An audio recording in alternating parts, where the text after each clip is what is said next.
आज एक बार मैं फिर आप लोगों के सामने हाजिर हुआ हूँ ये बताने के लिए कि आखिरकार सरकार को इस बात का एहसास हुआ कि जो लोग अलग अलग शहरों के अंदर गांव के अंदर फंसे हुए हैं उन्हें भी अपने घर जाना है।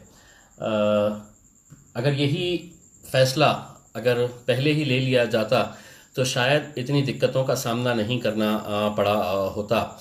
अचानक आप लोगों से ये कह देंगे कि जहाँ है वहीं पर रहो, तो इससे सबसे ज़्यादा अगर दिक्कत किसी को आई है तो वो मज़दूरों की, जो दिन में कमाते थे रात में खाते थे। लेकिन किसी तरह से बहुत सारे एनजीओज़ ने, बहुत सारे सियासी संगठनों ने, बहुत सारे इंडिविजुअल्स ने इन लोगों की मदद की। लेकिन ये आखिर कब तक चलता रहेगा?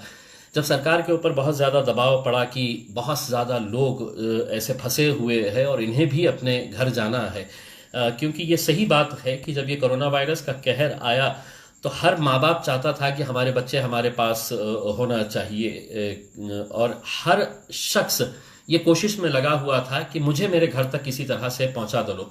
ये कितने अफसोस और शर्म की बात है कि जब हम सोशल मीडिया के ऊपर ऐसी ऐसी तस्वीरें देखते हैं कि जहां पर साइकिल के ऊपर एक बुजुर्ग माँ को एक शख्स कई 100 किलोमीटर का सफर तय करता है, साइकिल के ऊपर एक बुजुर्ग अपनी माँ को लेकर जाता है, राजस्थान पहुंचाता है। कई ऐसे लोग हैं जो पैदल ही कई 100 किलोमीटर का सफर तय कर रहे हैं इतनी तपती धूप के अंदर।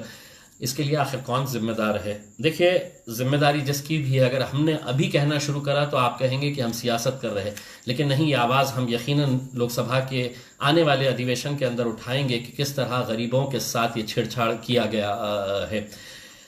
अब चूंकि सरकार ने ये फैसला लिया है कि हम ये लोगों को जाने की इजाज़त देते हैं, तो सरकार अपनी हरकतों से बाज नहीं आती है कि गरीबों को किस तरह से और परेशान किया जाए, उनको हैरान किया जाए।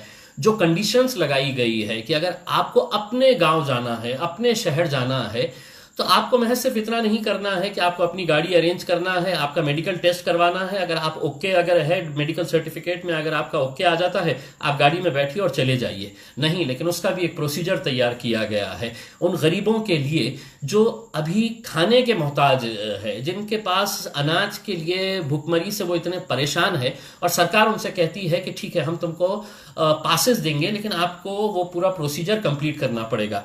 आप देखिएगा जो डिटेल्स डाली गई है कि अगर किसी को अगर पास निकालना है कि मुझे यहाँ से लखनऊ जाना है, दिल्ली जाना है, पटना जाना है, हैदराबाद जाना है, तो मुझे सिर्फ जाके मैं एक फॉर्म भरूं और पास मिलेगा, ऐसा नहीं है। उसके अंदर सरकार ने ये कहा है कि आपको पासपोर्ट साइज की अपनी फोटो जोड़ना पड़ेगा।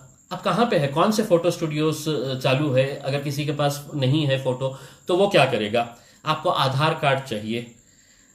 क्यों, कोई बैंक का लोन ले रहे हैं? आधार कार्ड किस लिए चाहिए है? अगर मैं अपने गांव जाना चाह रहा हूं, मैं अपने शहर जाना चाह रहा हूं, तो इसके अंदर ये प्रोसीजर्स क्यों? संस्थेचे प्रमाण पत्र, यानी कि आप जिस जगह पे काम कर रहे हैं उसका प्रमाण पत्र, कंपनी का आईडी दीजिएगा, नोंदणीकृत डॉक्टर जो है, जो रजिस्टर्ड डॉक्टर है, उनका सर्टिफिकेट, हाँ, ये सर्टिफिकेट होना बहुत जरूरी है। तो ये सब चीजों की फॉर्मेलिटी करना। अब इंसान को एक अपने घर जाने की जल्दी पड़ी हुई है और सरकार ऐसे ऐसे कंडीशंस डाल रही है।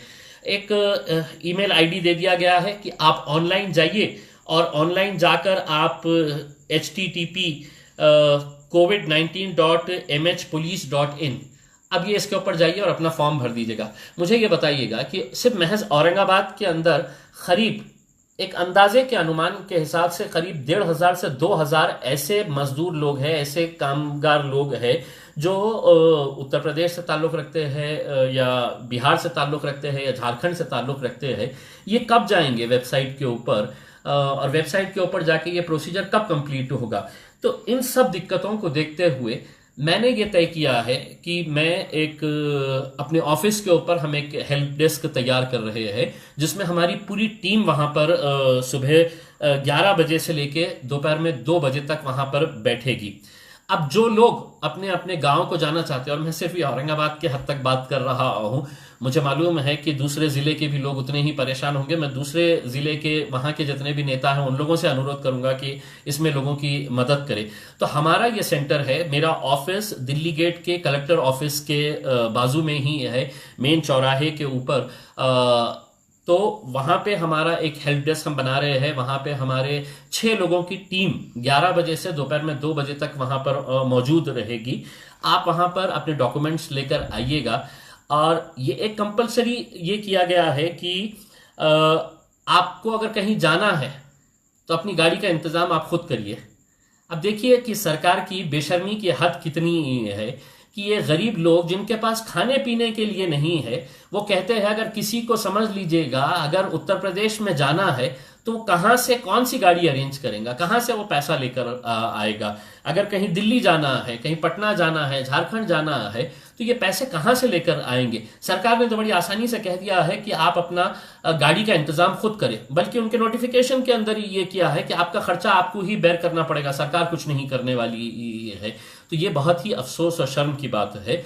खैर जो भी है, हम आपसे जितनी हमारी तरफ से हम मदद कर सकते हैं, हम इंशाल्लाह पूरी कोशिश करेंगे आप लोगों की मदद करने के लिए। ऐसे जितने भी लोग हैं जो अलग अलग जगहों के ऊपर फंसे हुए हैं, जो औरंगाबाद आना चाहते हैं, वो लोग भी हमारी जो टीम है उनके साथ आप कांटेक्ट करिएगा। मेरे फेसबुक पेज के ऊपर इसकी पूरी जानकारी रहेगी। जो हमारे मेंबर्स वॉलंटियर्स वहां पर बैठने वाले हैं, इन सब के मोबाइल नंबर्स रहेंगे।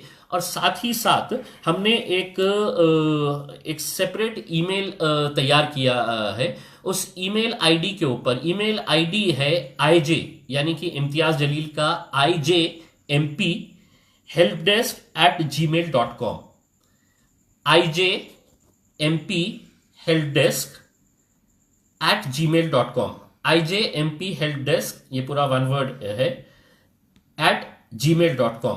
इसके ऊपर आप जाइए, आपकी पूरी डिटेल्स दे दीजिएगा, ऑनलाइन दे दीजिएगा। अगर आप नहीं आ सकते हैं, अगर समझ लीजिएगा आप कहीं कन्नड़ में फंसे हुए हैं, गंगापुर में है, वैजापुर में है, पुलिस आने नहीं दे रही आपको अपने घर जाने के लिए, ये अलग दिक्कत का मामला है, तो आप किसी के जरिए आपकी पूरी जानकारी हमारे इन नंबर्स के ऊपर या हमारे ईमेल आईडी के ऊपर किसी की मदद लेकर हमारे पास फॉरवर्ड कर दीजिएगा। हम पूरे प्रिंटआउट्स निकालेंगे और पूरे प्रिंटआउट्स निकलवाने के बाद हम आपका पूरी फाइल तैयार करके हम पुलिस कमिश्नर ऑफिस के पास लेकर जाएंगे।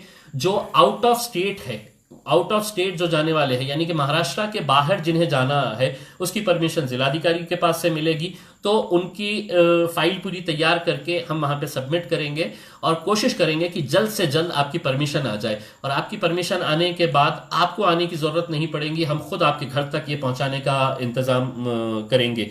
तो बस यही उम्मीद है कि आप लोग अपने अपने घरों के ऊपर जल्द से जल्द पहुंच जाए। एक दूसरा मैं अनुरोध उन लोगों से करना चाहता हूं। देखिए, बहुत सारे ऐसे गरीब लोग हैं जो महाराष्ट्र के अंदर ही अलग अलग जिलों के अंदर रहते हैं। बहुत सारे ऐसे कॉलेज स्टूडेंट्स हैं, यंग लड़के और लड़कियां हैं। हर रोज मुझे फोन आता है कि किसी को बुल्ढाना जाना है, किसी को नासिक पहुंचना है, किसी को अलग अलग जिलों के अंदर जाने का है।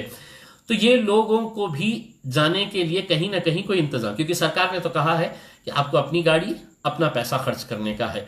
तो मैं औरंगाबाद में रहने वाले उन तमाम लोगों से हाथ जोड़कर यह विनती करना चाहूंगा कि जिनके पास 4 व्हीलर्स है, आपकी गाड़ी वैसे भी नहीं चल रही है, लॉकडाउन का सिचुएशन है, मेरे पास जितनी गाड़ियां हैं मैं मेरी पूरी गाड़ियां लगाने वाला हूं।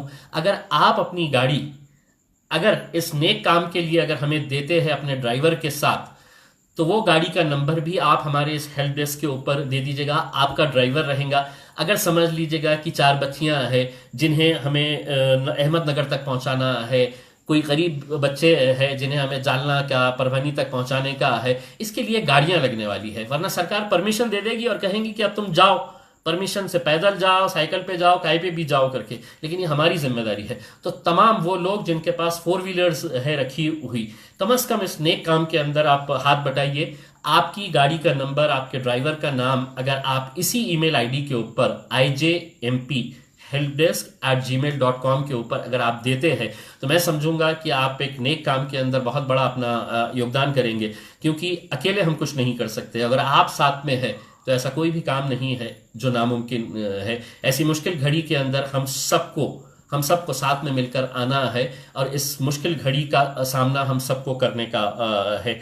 बस आप लोगों से यही गुजारिश है कि ऐसे समय के ऊपर बढ़ चढ़कर आगे आइए। देखिए, एक दूसरी बात मैं इसी का मौका लेते हुए ये कहना चाहता हूँ कि शुरुआत के अंदर बहुत सारे एनजीओज ने अपने लेवल के ऊपर अनाज का डिस्ट्रीब्यूशन किया, किट्स दिए, बहुत सारे अभी भी कर रहे हैं, लेकिन मांग इतनी है और करने वाले इतने हैं।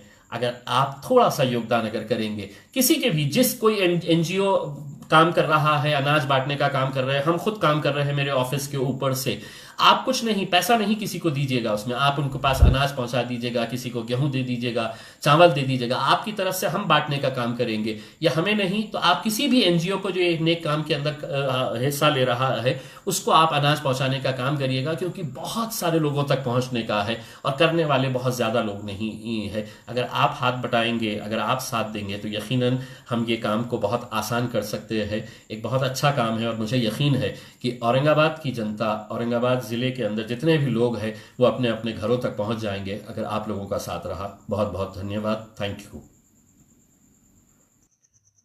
रोज नई खबरों को देखने के लिए हमारे औरंगाबाद समाचार चैनल को सब्सक्राइब कीजिए और नोटिफिकेशन पाने के लिए हमारे बेल आइकन को दबाइए ताकि हर खबर की नोटिफिकेशन आपको मिलती रहे।